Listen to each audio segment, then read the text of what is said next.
All right, Shalom. I want to give all praises to Yahweh, Ba'ashem Yahushai, Bahashem Makakadash. Double honors to the apostles and elders of Great Millstone. Salutations to all the brothers and the few sisters that's out there, or just like foreigners. They see that Abraham, Isaac, and Jacob, Shalom in the Hebrew, which means peace. This is the best, not the best, but it's one of a good rendition of how America became so significant power, such a significant power in the world. So I'm gonna let this play, and I might say a few words and see how it goes. Shalom. Gold, and we're selling you stuff. This is where Americans have this myth that war is good for the economy. War is good for the economy if you're not in it and you're selling them the tools of the trade. Yes, America. And why do people say that? Where a majority of people don't see no benefit at all, personally, in their pockets because of the war. The money doesn't go to the people. The money goes to the people that funded and aiding the presidents at hand. Prime example, you had he was a vice president simultaneously. It's kind of ironic. Halliburton, which was George Bush's vice president, but he was making billions of dollars off of a war that had nothing to do with 9/11. So he made money. Everybody else didn't make money from that. So I just wanted to say that. National income gets bigger and bigger. In 1943, it was $142 billion. That was double the 1939 figure, triple the figure for 1933. But by the end of World War II, the U.S. had 2/3 of all the world's monetary gold, the central bank gold, and the rest of the world had to share the other third, and Europe had none. So the world monetary system was no longer going to work. It would collapse. And that's how America became the world's most powerful nation. It was after World War II. That was the peak of America at its highest point. So remember, if you know the history, the U.S. did not get into they came into the war, both world wars, at the last moment. They was not trying to be involved. The only reason why America was involved in World War II because of Pearl Harbor, which come to find out, Pearl Harbor wasn't what they claim it to be. So all this was just, predicated, and here they come to save the day. As like in a hero in a movie. Just like how any empire at its strongest peak, that was the strongest peak right there. All right, after World War II, the world was using the U.S. dollars as a currency. In exchange for using the U.S. dollars, you had to go by gold standard. But we had made all these loans of dollars to Europe, so Europe was flooded with dollars. And so representatives from around the world met at Bretton Woods, New Hampshire in 1944. They came up with a new world monetary system called the Bretton Woods system, where every currency on the planet, with the exception of just a few, they would be backed by the U.S. dollar, and the U.S. dollar would then be backed by gold at $35 per ounce. And that's where this place really truly peaked. And right now what's happening, the people are resisting the dollar. It has become a drug. And he's going to break it down as we always break it down, as far as how it went from his greatest high to his lowest low. And this is the reason why you can have, and the new level of poverty here in America is $104,000. $104,000 as living comfortably or living good. While everything else below that is poverty. So this is the peak. This is how they got created, the peak. And you're going to hear. This gave confidence to all currencies. So this gave the world stability, and it pegged all the world's currencies to each other through the dollar to gold. So there was no such thing as the forex. Currencies didn't float. The exchange rates were fixed year after year, and this helped to make world trade boom. Then the dollar standard starts because we kept on printing dollars. Under the Bretton Woods system, there was no reserve ratio established where the U.S. actually had to have a certain amount of gold for how many dollars we created. So we had done a bunch of deficit spending for Korea, for Vietnam, for Johnson's Great Society, and expanded the currency supply, the amount of paper dollars in circulation, and exported them all over the world. And then in the 60s, Charles de Gaulle, president of France, realizes that we don't have the gold to back up the dollars. France asks for their gold and trades in the dollars. And at that point, other countries saw this and start jumping on board. And the reason why they realized, because it was not technically, that the U.S. didn't have the gold to give back. That's the only thing that this faltered at. They didn't have the gold to give it back.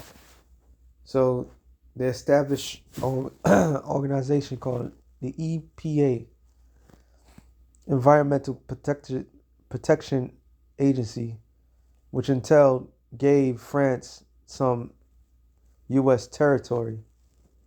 So instead of giving back the gold, they gave back other sources of things. All right. Yes, the United States of America, has been for sale for a long period of time. Okay. And the U.S. lost 50% of its gold from 1959 to 1971, but we still had in 71 about 12 times more dollars that we had created than there was gold. And this run on the bank, basically, the U.S. now being the bank, this is a giant worldwide bank run, because the U.S. for the second time had committed a fraud and created more receipts for gold than there was gold. It's that simple. And then finally the markets sort of sensed this, and Nixon was forced to take us off the gold standard, because if he had paid out gold until it got to zero, once we couldn't pay on some of those dollars, the entire worldwide monetary system would have collapsed. That shows you this international New World Order conglomerate is a failure waiting to happen. Because when one side of the world collapses, everybody's affected by it. So this whole US dollar was bound to fall. All right.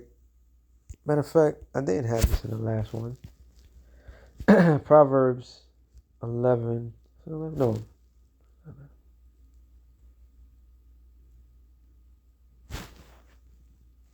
24.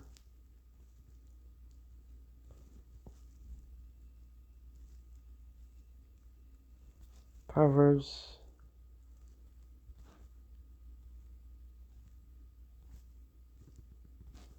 No, I'm looking for, but it's alright. So we have this. It could be 19. That's sure.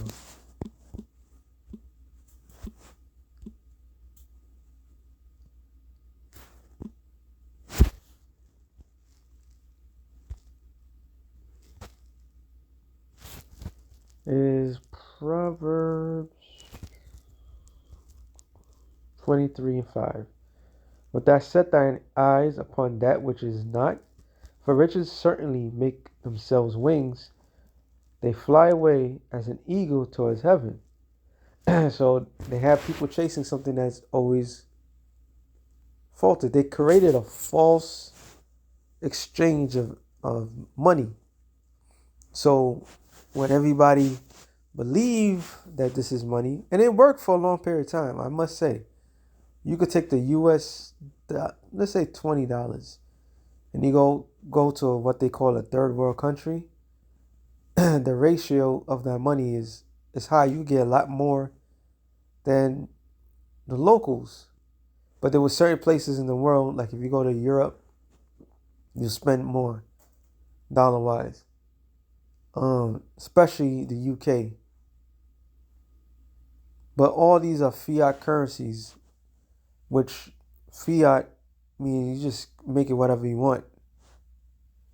Currencies, so they just made it however they want, and you could go to the bank and try to get your money back, but you have to let them know in advance so they can get if you have over a certain amount of money, because the bank uses that as collateral.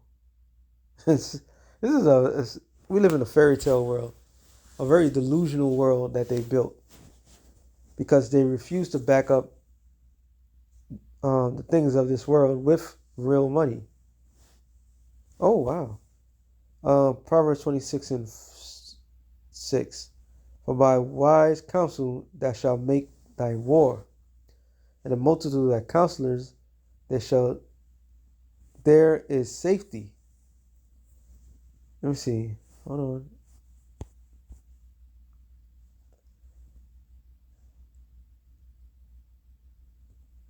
So Esau don't use wise counsels at all. Because if he had took the wise counsel, he would have known that the way they had it was going to last so long, and how they see silver and gold is a standard. So if you have silver or gold, that would be the standard for all exchanges. So when it comes to war, you have to have a lot more silver or gold than your adversary, right? But if you have fiat currency, you have an endless supply of money. You have endless wars. So everything is depicted by however they feel. Hold on for a second. It says Zephaniah 1 and 11. How inhabitants of Maktesh, for all the merchant people are cut down, all they that bear silver are cut off. Because eventually all this wrongful dealings is going to come to an end, which is going to cause the ultimate collapse. Everything's connected, and this collapse that's about to happen, which the first collapse, yeah, that was sabotage as well.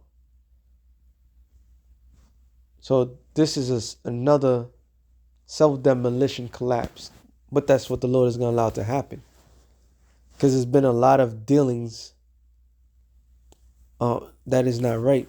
And this is why the situation with Venezuela, it goes deep, because I remember, everybody should remember that one. It was Maduro. He wanted to go to London to give back the gold to Venezuela, and they refused because they said they don't recognize him as the elected president.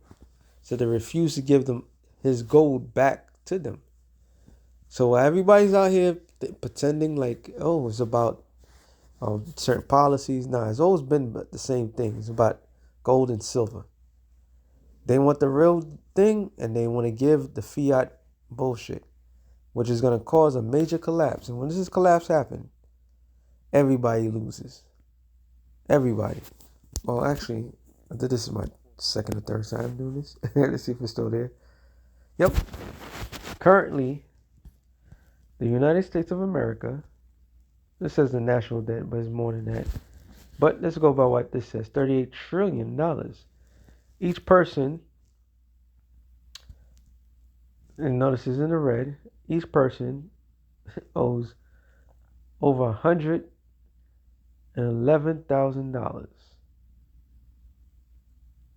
All right, you apply that, what did I say earlier, through the spirit, about the actual new poverty line. everybody out here is screwed. So technically, let's say if you make that much money, over 104,000 to live comfortably, that means you only have $7,000 to yourself. So that's worth of savings because you owe, every person owes. All right, everybody owes. So if you want to figure out how they're gonna pay that shit back, there's no paying back. This is how they're gonna introduce the microchip to everything. But before I go into that, well, I got all this. Revelation 17 and 16. 17? 16. No, 17 actually. It says, for the Most High put in their hearts to fulfill his will. And then when you go up, which I'm just going to just break it down. I'll make this too long. It was talking about the woman that sat upon the waters. The waters represent the people. Right? The woman represents America. And the beast represents NATO, EU. So they all agreed that they was going to allow America to be the standard bearer. But what they didn't understand was how short-lived this alliance will be. And this is when Trump came into office, he said pretty much the EU have to do their part. Why he say that? Because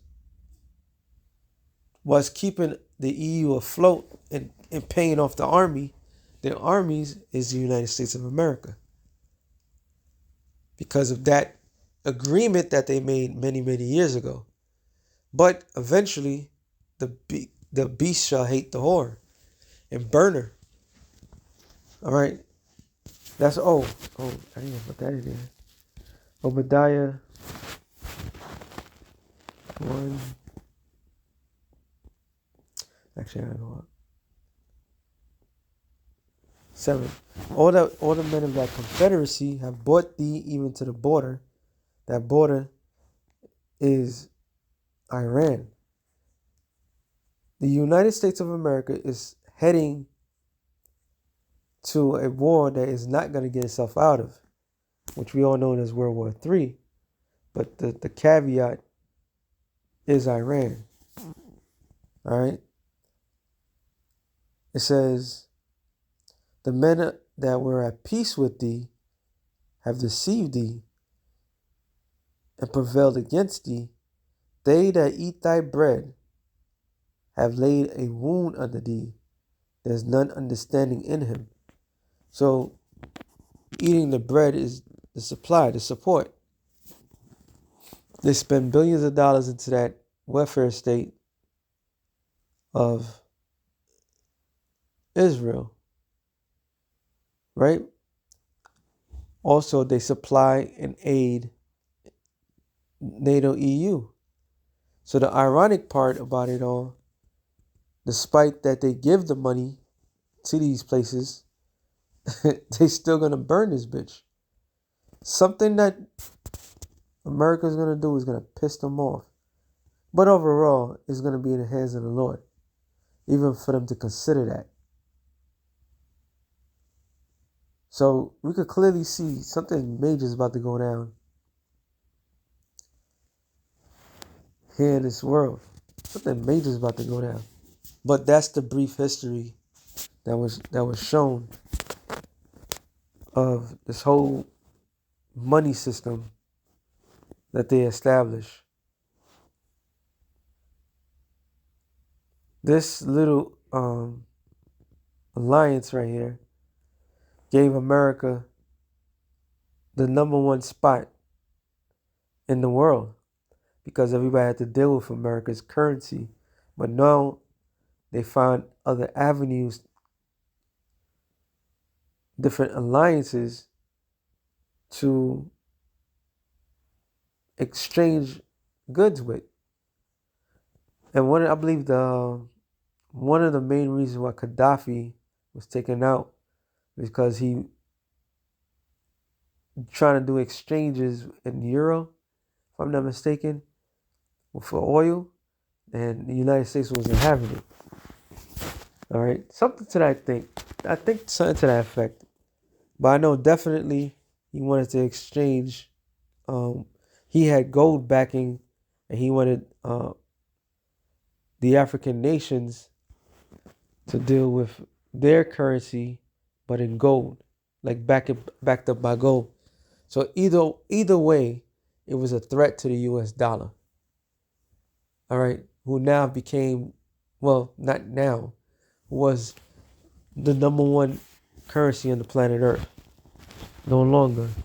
That being said, shalom to the elect of the nation Israel. Shalom.